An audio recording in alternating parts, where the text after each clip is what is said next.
네, 여러분 안녕하세요. 김광명의 물리세계 통합과학 편. 오늘은 단원 정리 시간입니다. 자, 키워드로 알아보는 단원 정리. 자, 오늘 단원 역학적 시스템. 역시 역학적 시스템의 단원 정리를 좀 한번 해보도록 하겠습니다. 자, 우리가 살고 있는 자연은 끊임없이 변화하기 때문에 뭐 일정한 질서가 없는 것처럼 보이지만 일정한 질서에 따라 지속성을 유지하는 체계인 역학적 시스템을 이루고 있고요. 네. 자, 그리고, 우리가 느껴질 때 가장 큰 힘은 역시 중력이 느껴질 때 가장 큰 힘이 됩니다.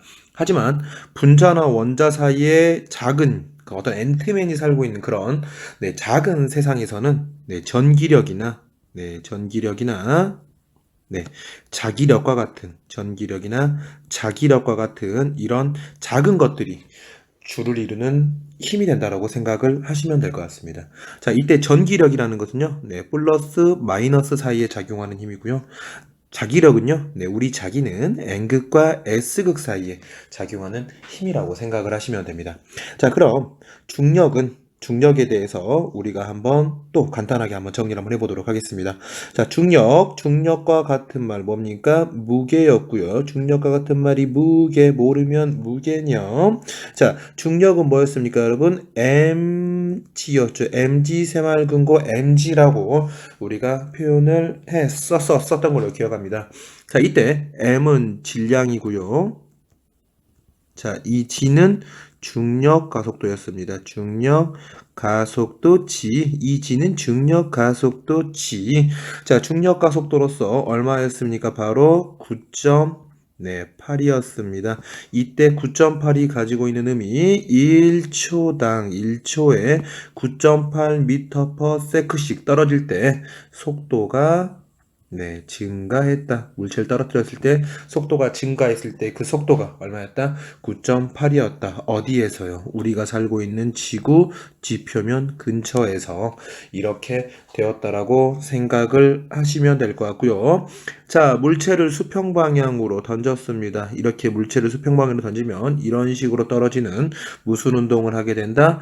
포물선 운동을 하게 되는데 포물선 운동을 하게 되는데, 자, 이때 수평 방향으로는 힘이 있습니까? 없습니까? 힘이 없고요. 오직 어디에만 힘이 있다? 이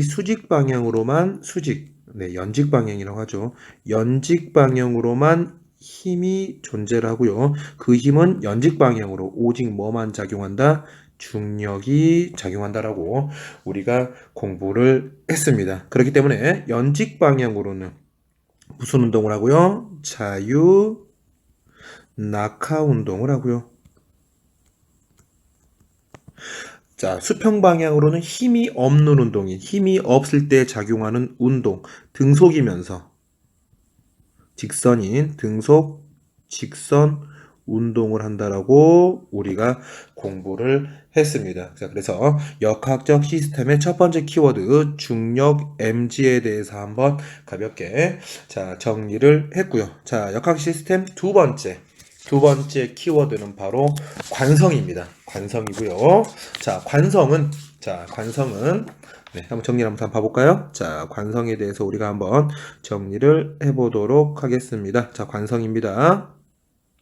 자, 관성에 대해서 한번 정리를 해보도록 하겠습니다. 자, 관성은요, 뉴턴의 운동 법칙입니다. 뉴턴 운동체, 운동 1법칙이죠. 뉴턴의 운동, 1법칙입니다.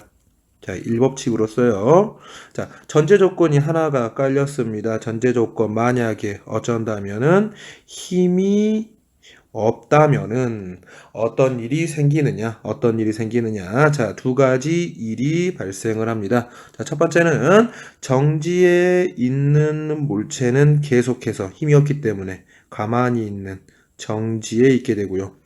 자, 그 다음에 운동하는 물체는 계속해서 운동을 하게 되는데 위에서 봤듯이 힘이 없는 운동, 무슨 운동을 하게 된다? 등속이면서 직선인 등속 직선 운동을 한다. 등속 직선 운동을 한다라고 정리를 하시면 됩니다. 자, 보겠습니다. 만약에 힘이 없다면 정지해 있는 물체는 정지, 운동하는 물체는 운동. 이것을 정리하면 어떻게 되느냐? 운동 상태를 계속해서 뭐 하게 된다? 네, 유지한다라고 우리가 정리할 수 있었습니다. 그렇기 때문에 결승점을 통과한다 하더라도 우리는 바로 멈출 수 없는 이유가 여기에 있고요. 그리고 아무래도 작은 차보다는 큰 차가 멈추기가 훨씬 힘듭니다. 큰 기차는 움직이는 것도 어렵고 멈추는 것도 어렵습니다. 다시 말해서 관성은 질량이 클수록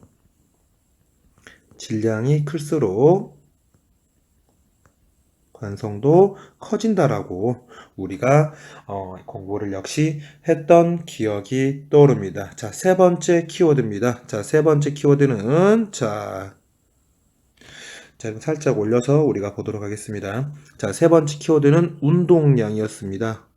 자, 세 번째 키워드는 운동량입니다. 운동의 양. 운동을 많이 하는 운동의 말 그대로 양입니다. 세 번째 키워드는 운동량이고요. 자, 운동을 많이 하기 위해서는 무거운 역기 아령을 들고 운동을 하면 된다. 자, 뭐에 비례하고요? 질량에 비례를 하고요. 자, 그리고 걷는 것보다는 뛰는 게 좋습니다. 뭐에 비례한다? 속도에 비례한다라고 우리가 공부를 했던 걸로 기억합니다. 자, 그래서 운동을 많이 하려면 무거운 걸 들고 빨리 뛰면 된다라고 이야기를 했었고요. 자, 이때 운동량은 기호로 P, 질량은 M, 속도는 V가 된다라고 이야기를 했습니다. 자, 그 다음에 질량의 단위는 킬로그램, 속도의 단위는 미터 퍼 세크, 그 다음에 운동량의 단위는 두 개를 그냥 모으면 된다. 킬로그램, 미터 퍼 세크가 된다라고 우리가 정리를 해두시면 좋을 것 같습니다. 자, 그래서 이렇게 여러분께서 정리를 해두시면 되고요. 자, 그리고 운동량과 더불어서 운동량과 관계 있는 단어였습니다. 살짝만 더 올리도록 하겠습니다. 네. 운동 관계 있는 단어 뭡니까? 바로 충격량이 있습니다. 자, 충격량이 있고요. 자, 말 그대로 충격의 크기입니다. 충격을 많이 주려면 힘이 있어야 충격을 많이 줄 수가 있고요. 자, 그리고 충격을 주는 시간이 길면 길수록 충격을 많이 줄 수 있다라고 배웠습니다. 충격량은 어른 아니 I라고 썼고요. 힘은 F, 네, 시간은 타임의 T를 쓴다라고 공부를 했었습니다. 자, 힘의 단위는 뉴턴이고요. 시간의 단위는 초고요. 이 두 개를 모은 충격량의 단위는 뉴턴 세크가 된다라고 이렇게 정리를 하시면 됩니다. 자, 이렇게 야구공이 있습니다. 야구공이 던졌습니다. 야구공이 질량이 있고요. 속도가 있습니다. 이렇게 잘 운동하고 있는 녀석을 이렇게 공을 배트로 때려서 빠따로 때려서 자, 반대 방향으로 운동의 변화를 줬다라고 생각을 해보도록 하겠습니다. 이렇게 운동을 바꿨습니다. 이렇게 운동량의 변화를 주기 위해서는 일종의 운동량의 변화의 크기인 운동량의 변화를 주기 위해서는 공을 어떻게 됩니까? 세게 때려야 됩니다. 다시 말해서 운동량에 충격을 가해야 됩니다. 운동량의 변화량은 뭐와 같다? 충격량과 같다. 그래서 운동량과 충격량은 별개의 것이 아니고 이 운동량의 변화를 주기 위한 양이 즉 충격량이 된다라고 두 개의 개념을 연결을 해주시기 바랍니다. 그래서 운동량과 함께 더불어 키워드는 충격량이었고요. 이 충격량에서 또 빼놓을 수 없는 게 있습니다. 자, 우리는 이것을 그래프로 표시를 하는데요. 자, Y축을 힘, X축을 시간이라고 생각했을 때, 자, 이때의 이 면적은 우리가 항상 면적을 구할 때는 가로 곱하기 세로라고 한다 그랬죠. 그래서 힘 곱하기 시간이 되기 때문에 이 면적은 무엇이 된다? 바로 충격량이 된다라고 여러분께서 기억을 해뒀으면 좋겠습니다. 자, 아울러, 자, 이 충격량을 활용해서 네, 박수 한번 쳐보도록 하겠습니다. 이 충격량을 활용해서 우리는 어디에 이거를 활용할 수 있느냐? 바로 어디에 활용할 수 있다? 바로 네, 충격을 흡수해주는 네, 충격 흡수 장치, 네, 충격 완화 장치 등에 우리가 이것을 이용할 수가 있습니다. 그래서 충격 네, 흡수 장치에 이것을 이용할 수 있다라고 공부를 했었습니다. 자, 물론 충격이 발생하지 않으면 좋습니다. 자, 다시 한번 써보겠습니다. 자, 충격량.